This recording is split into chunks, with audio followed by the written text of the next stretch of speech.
এবার আমি নিজের রেকর্ড নিজেই ভাঙলাম। 200 টাকার শাড়ি কিনে। মাত্র 200 টাকার শাড়ি, আর তাতেই যেন হয়ে গেল ফ্যাশন শোয়ের জয় জয়কার। সুনেহেরা তাসনিম আবারও প্রমাণ করলেন, ফ্যাশন মানে দামি পোশাক নয়, বরং রুচি, সৃজনশীলতা আর আত্মবিশ্বাসের মেলবন্ধন।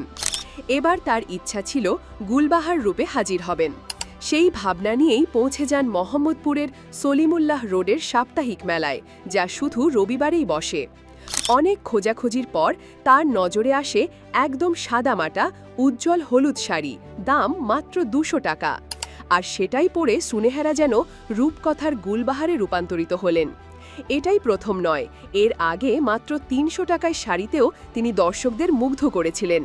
মূলত সুনেহেরার ফ্যাশন ফিলোসফি খুবই স্পষ্ট, ব্র্যান্ডের চাকচিক্যের চেয়ে মানুষের নজর কাড়ে সৃজনশীল উপস্থাপন, আর সেখানেই তিনি অন্যদের চেয়ে আলাদা। বাংলাদেশে অনেক কন্টেন্ট ক্রিয়েটর বিদেশি কন্টেন্ট দেখে অনুপ্রাণিত হয়ে কাজ করেন, হোক সেটা কমেডি, রিভিউ বা ফ্যাশন। প্রেরণা আসে বাইরের দেশ থেকে, কিন্তু সুনেহেরা ভিন্ন। তার কন্টেন্টের ধরন 100% নিজস্ব। প্রথমে পছন্দমতো পোশাক বেছে নেন, তারপর সযত্নে প্রস্তুতি নেন, মেকআপ করেন, সেটিং সাজান, তারপর হাজির হন ঠিক যেন কোনো সিনেমার দৃশ্য থেকে উঠে আসা চরিত্র হয়ে। বিউটি উইথ ব্রেন, এই বিশেষণটি তার জন্য একদম মানানসই, কারণ তিনি শুধু পোশাক পরেন না, বরং প্রতিটি লুকের সঙ্গে একটি গল্পও তৈরি করেন।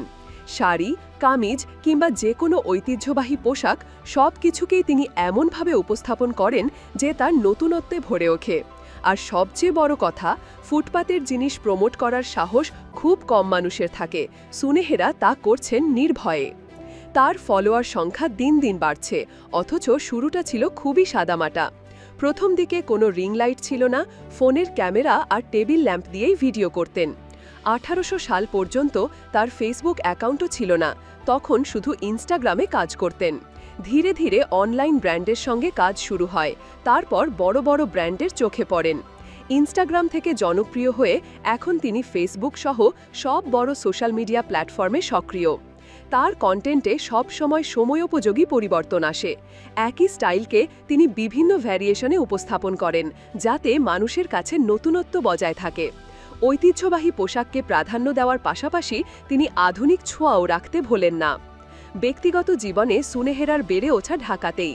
তিনি ভিকারুন্নিসা নুন স্কুল অ্যান্ড কলেজ থেকে এসএসসি ও এইচএসসি শেষ করে নর্থ সাউথ বিশ্ববিদ্যালয়ে ভর্তি হন। অর্থনীতিতে স্নাতক শেষ করার আগেই তিনি কন্টেন্ট ক্রিয়েটর হিসেবে নিজের অবস্থান পাকাপোক্ত করে ফেলেছিলেন। বর্তমানে তার ফেসবুক পেজে 13 লাখের বেশি ফলোয়ার রয়েছে, যা প্রতিদিনই বাড়ছে। কেনাকাটা তার নেশার মতো। সময় পেলেই রাজধানীর অলিগলিতে ঘুরে বেড়ান আর খুঁজে আনেন কম দামের সেরা পণ্য। পোশাকের প্রতি তার আগ্রহ ভবিষ্যতে আরও বড় আকারে কাজে লাগাতে চান। পাশাপাশি রাস্তার কুকুর বিড়ালের জন্য একটি আশ্রয়কেন্দ্র গড়ার স্বপ্নও তার রয়েছে। জনপ্রিয় ফুড ব্লগার রাফসান্দা ছোট ভাইয়ের সঙ্গেও তার ঘনিষ্ঠতা আছে। দুজনকে নিয়ে নানা জল্পনা থাকলেও কেউ তা নিয়ে প্রকাশ্যে কথা বলেননি। তবে 2024 সালে রাফসানের ব্যক্তিগত জীবনে ঝড় নামলে সুনেহেরা তার পাশে দাঁড়ান।